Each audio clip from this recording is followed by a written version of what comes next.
What is the author's primary interest? This is a structure-based question, so let's look at the mind map.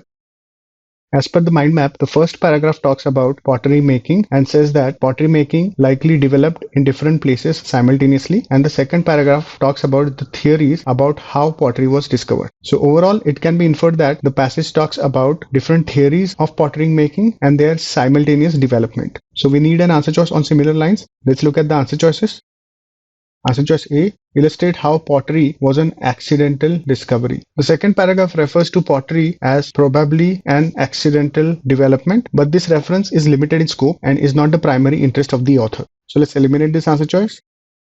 Answer choice B, to argue that the Indians of North America first developed pottery. The second paragraph has a reference to the Indians of North America, but the passage doesn't claim that these Indians first developed pottery. Also, this reference to Indians of North America is limited in scope and is not the primary interest of the author. So this answer choice can be eliminated.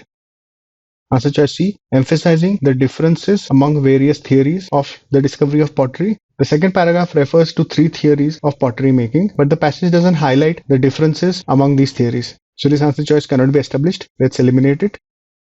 Answer choice D, pointing out the simultaneous development of pottery in different cultures. The first paragraph refers to the history of pottery in Australia, Middle East, Japan, etc. and states that pottery making likely developed spontaneously in different places around the same time. However, this reference is limited in scope to the first paragraph and cannot be considered the primary interest of the author in the entire passage. So this answer choice can be eliminated.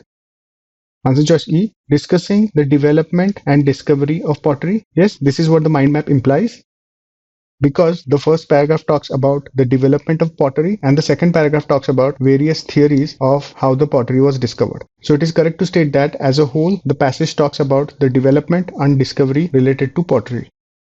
So this answer choice correctly captures the primary interest in the passage. E is the correct answer.